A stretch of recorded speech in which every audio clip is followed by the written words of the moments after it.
Welcome to Making Money with Laura Sanders, a name you can trust. With over 20 years of real estate experience and selling over 150 homes a year, Laura Sanders is the #1 RE/MAX agent in the state of Florida for 2021. Join us each week as we discuss how to make money through buying and flipping homes to renting versus selling and everything in between. To join the conversation, call in live 888-994-4995, Studio A. Hi everyone, and welcome to Making Money with Laura Sanders, and I am your host, Laura Sanders.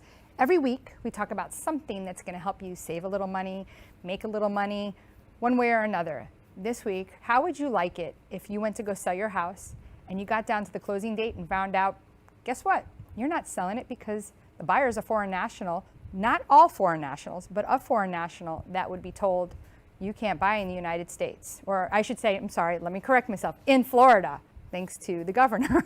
So today we have two amazing attorneys with JK Closings. We have Charles Esposito and we have Nicolas Fiorello.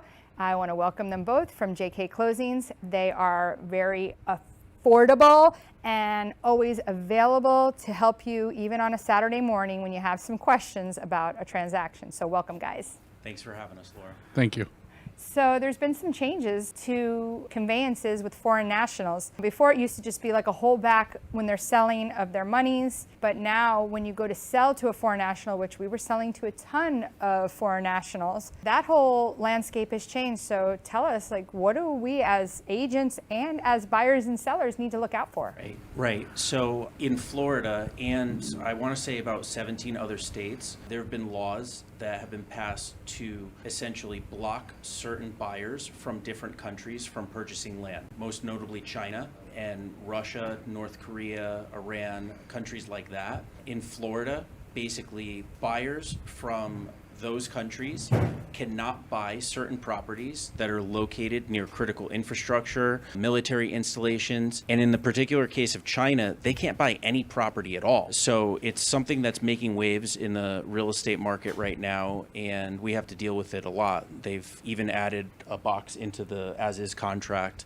So right before you go to sign a contract, you're going to see a box that tells you all about this law. So there's an agent that's in our little local backyard that was staying up all night, and he was calling China all night long, selling them brand new homes in Parkland. Like, how does that work now? Is that over for him? Well, maybe not. There are some exceptions to the law. Okay. And when a buyer calls us and says, hey, I'm from one of these countries, can I purchase a home? Normally we ask them a bunch of questions. And the important thing that we talk with realtors about is making sure that the realtor is advising their client that they should be talking to an attorney, whether it's us, whether it's an immigration attorney, because there are certain exceptions to the law. So if the person actually is from one of these countries, there is an affidavit that they could sign that states whether or not the law applies to them. They get advice from an immigration attorney, and they might meet the exceptions. So it's not a hard and fast rule that everyone from these countries is going to be unable to buy. There are also some ways around it in terms of structuring companies so that people from these countries are not majority owners of a country, of a company. So there are ways around it. And that's why we always tell realtors they have to advise their clients to speak to an attorney to figure out whether or not they do actually qualify for one of the exceptions. But the law does apply when there is a principal member of a entity. So you have to be very careful when creating an entity to try to go around the law. Not to say that you should go around the law, but to do that, you have to be careful because there are certain things that could prohibit the purchase at the end of the day and make it illegal. Right. And importantly too, Laura, you asked about realtors. This law doesn't apply to realtors. It doesn't apply to us as closing agents. It doesn't, it's not even a title issue, but it does apply to sellers and buyers. It makes it illegal for a seller to sell to one of these buyers. So your clients and our clients are notably concerned about it. So basically, let's just say, for instance, and I'll give you, so the other day you guys were doing a closing, you're doing a closing for me, and one of the attorneys sent an email out asking for them to sign the affidavit.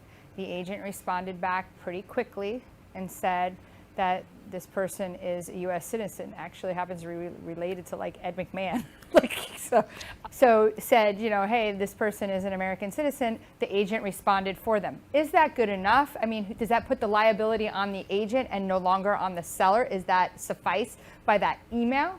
It doesn't suffice, no. As an attorney, especially when representing a seller, we're going to be making a push to get that affidavit so we're not putting our seller at any chance of liability. When we're representing a seller, we want that affidavit signed or a statement from somebody saying it's going to be signed before closing, because that will inherently release the seller from liability, because we have the buyer signing an affidavit stating they are not foreign. But in this particular instance, right, a lot of times, you know, and just so you know, agents, like, you just don't need to use title companies for when you're buying, especially in Broward, which we're like one of the 3 counties where the agents don't get to pick for their sellers, but you also represent our sellers. So in this particular instance, you would be sending over an affidavit to the closing agent. And the closing agent's going to say, I'm not going to have my buyer sign your documents. What do you do then? Yeah. So I mean, I just feel like people just don't want to work together. Like, yeah, nicely. exactly. Play nice I in the mean, sandbox. we're closing attorneys. We always say this. We like to close. We don't want to fight. And it's one of the things we talk about with this law too. It creates an extra hurdle to closing that, you know, maybe doesn't necessarily need to be there. So when we handle a seller representation, we like to have the affidavit signed because we want the ultimate protection for our seller. The law says that the seller cannot knowingly sell to a buyer from one of these countries. So if we have an affidavit signed by the buyer that says that the law doesn't apply to them, basically, well, then the seller is not knowingly selling it to them. If we just have an email from an agent, that's not really good enough for us. And it might put liability on the agent's hand. You know, it might be considered giving legal advice, you know, maybe, but the agent giving legal advice? yeah, in Ooh. terms of interpreting the contract and saying whether or not the buyer qualifies for some sort of exception. That's the agent making a judgment. But isn't on that just part. a question you ask on every deal now? Well, is it a question that we ask, It's or the is it a first question time- that the agent okay, asks? So that's you the know? first time, you know, you guys have been doing my seller reps for me for a while. So like, that's the first time that you guys had sent that email out. So I was like, okay, is it that particular deal, you know, had tagged it to do that? Or is that just something you're just getting a little bit more, like this all just happened July 1st. I mean, so what are we, Right. July, August, September? I mean, we're not even 3 months into this. So it's kind of like, remember back when TRID, it was like such a big deal, like yeah. same thing, we don't know where to go. And it's like you're slowly getting into the process. And some agents are like, what are they talking about? And it's like, oh my gosh, you're like, you know, if you don't do this every day, like I'm a very well-known agent. And when this came out, I was like, I was getting concerned. And I was going to everybody's training. I went to yours, I went to another, you know, because our office had a couple of different ones. And then it was like, I was hearing something different from this person and that person. And then I was getting confused, and I you know, I don't want any liability, and I definitely don't. Listen, you say that it doesn't affect the agents, but in the end, if the seller sells to somebody who's not, right, who are they suing? Me, because I didn't do my due diligence to make sure that they sold it to somebody that wasn't. Like, in the end, I'm going to get named in a lawsuit. I think the liability is on the seller, and that's where They're going to plead stupid. Well, that's where we're so proactive when we have a seller that we're representing, because we want to make sure that that seller is protected. And that's why we're going after that affidavit, to make sure the buyer signs that, stating that they are not a foreign individual or a foreign entity or part of a foreign entity, to make sure the seller is not breaking the law, therefore not getting sued. And we want the agents to stay away from giving legal advice and trying to interpret the law or the contract. And we can do that by simply getting an affidavit signed, you know, early on. Well, have they come up Yeah. with yet on who, like, shouldn't it be one person or the other that's responsible to have this affidavit signed no matter what? Like, but they haven't gotten to that point yet, right? You guys have Right. created your own affidavits. So this is what's interesting. I want to go back to something you said in the beginning, too, of this segment, which was you don't want the deal to blow up at the closing table. So, you know, one of the reasons why we provide the affidavit at the beginning of the transaction on the file that you're talking about is I want to know right away whether or not the buyer is going to sign that affidavit, so that if the law does apply to them and they can't purchase, I want you to be able to get your house back on the market and sell it to somebody else. Right. So that's one thing. And then, you know, to answer your question regarding whose responsibility is it, the law clearly states that it's the sellers are not allowed to knowingly sell to a buyer who's from one of these countries. And then the law also says that the Florida Real Estate Commission has to create an affidavit, but the Florida Real Estate Commission has not created an affidavit. So it's made it very confusing, especially for realtors, as to what their responsibility is. And I always teach realtors that it's not their responsibility because the law doesn't say it's their responsibility. It could be a Fair Housing Act violation for you to start investigating whether or not a buyer is from one of these countries. And that's why we take it upon ourselves, if we're representing a seller, to just get the affidavit signed, because then we know that we're protecting the seller. So you don't have to worry about it as an agent. Your seller doesn't have to worry about it selling the house. And then we're not representing the buyer in that scenario. So either they're signing it, or if they don't sign it, they're basically telling us that they're not allowed to buy this house anyway. And that's why we provide it. And that goes back on what you said earlier. When we get an email from another agent saying, oh, the buyer's a U.S. citizen, that's not enough. We want that affidavit signed to completely release the seller from any liability. Because at that point, the seller won't knowingly sell to a buyer because the buyer's stating they're not foreign. And that's another reason why it's important to use the right people, the right agents, the right title companies, the right attorneys, to make sure that you don't wait 5-6 weeks and then it all blows up in your face because you don't even know about this law. Yeah, we've been getting emails from title companies, and you mentioned before in Florida, you don't have to use a title company to close. You don't have to use an attorney to close. You can use one or the other. And obviously we're attorneys, and our law firm does closings, and we do everything that a title company does. We received emails from title companies that we work with on the other side of the transaction saying that they're going to make every buyer sign this affidavit at closing. But we don't know whether that's the first time the buyer is going to see that affidavit. What if at the closing table, that's the first time they see it, and then they have no idea whether or not they can sign it? There's no attorney at the title company to give them legal advice on it. Their agent can't give them legal advice on it because they're not an attorney. So now that might hold up the closing simply because they're being asked to sign this affidavit. So we've come up with a structure in our firm for how we deal with that, whether we're representing a seller, whether we're representing a buyer, or we're acting as the closing agent on the transaction to make sure we ensure a smooth closing. All right, well, hold that thought. We're going to go to commercial break, and when we come back, we're going to continue this conversation, and we're going to move on to some other things that people aren't thinking about either when they're selling a house or a condo. So stay tuned. We're going to see our wonderful sponsor, Max Fish, with Nationwide Mortgage, and we're going to also see our sponsor, JK Closing. So stay tuned, and we'll be right back. Whether you're buying, selling, refinancing, or building your dream home, you have a lot riding on your loan specialist. Max Fish, a top 1% mortgage loan officer in the nation, will give you a same-day qualifying quote. Max Fish is committed to providing his customers with mortgage services that exceed their expectations. Ensuring that you make the right choice for you and your family is his ultimate goal. Contact Max Fish today at 954-729-6933 or max.fisch@nwmcorp.net. At JK Closing Attorneys, we do all of the same things that a title company does, but with the benefits of being a law office. We can help with residential real estate, short sales, commercial real estate, refinances, 1031 exchanges, and FRIPTA withholding. Contact JK Closing Attorneys today at 954-332-3111. Again, that is 954-332-3111. You have been watching Making Money with Laura. For more information, contact Laura Sanders at 954-650-0827 or visit her website at lauraess.com.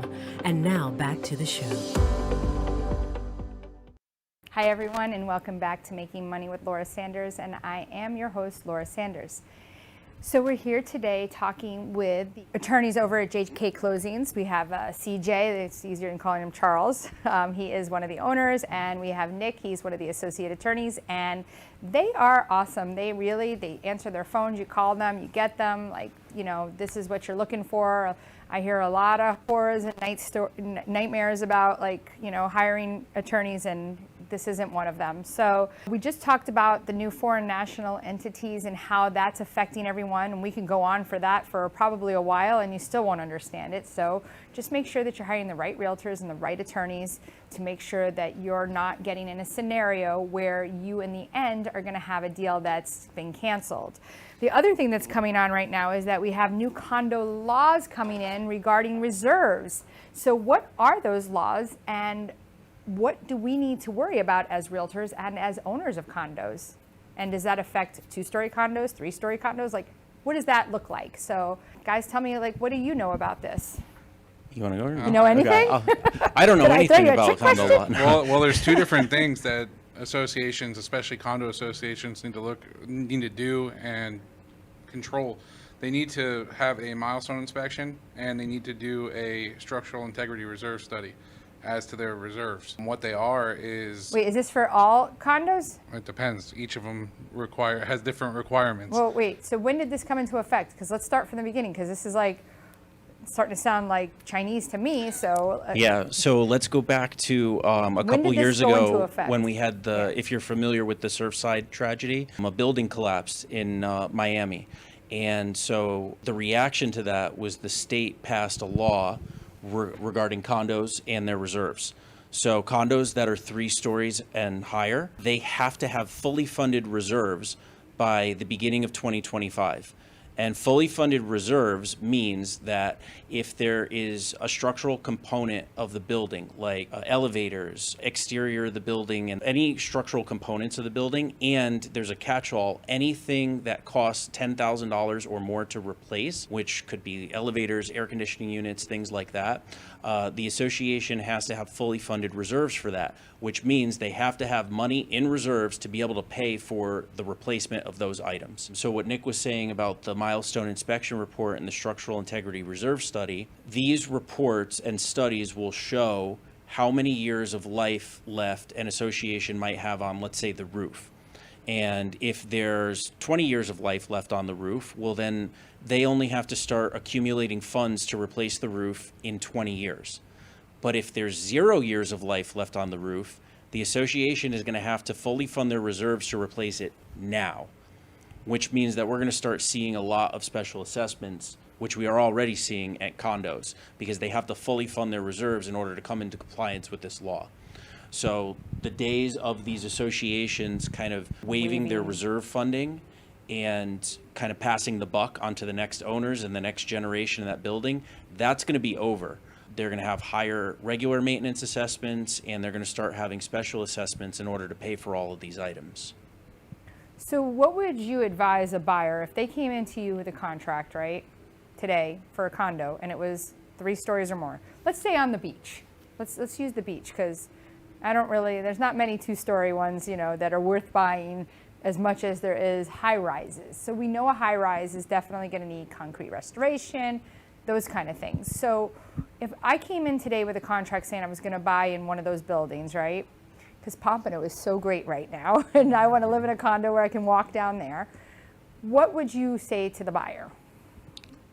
I mean, we would suggest putting language in the contract that would protect the buyer in the event something would come up after the effective date, or if something's not disclosed, then the seller would be responsible anyway on the contract. But if something were to come up in the time you go under contract to the time of closing, we can construct a provision for the contract which would protect the buyer and give the buyer the option either to, back out or review the proposed assessments, maybe back out of the contract and then go look for a property somewhere else that might not be subject to such high assessments, because in reality, most of them are going to be subjected to higher dues, higher assessments at all, because they might not have had special assessments. Usually they do. But, so the buyer has to be hyper vigilant and be proactive entering into contract rather than reactive, because at that point they might be stuck.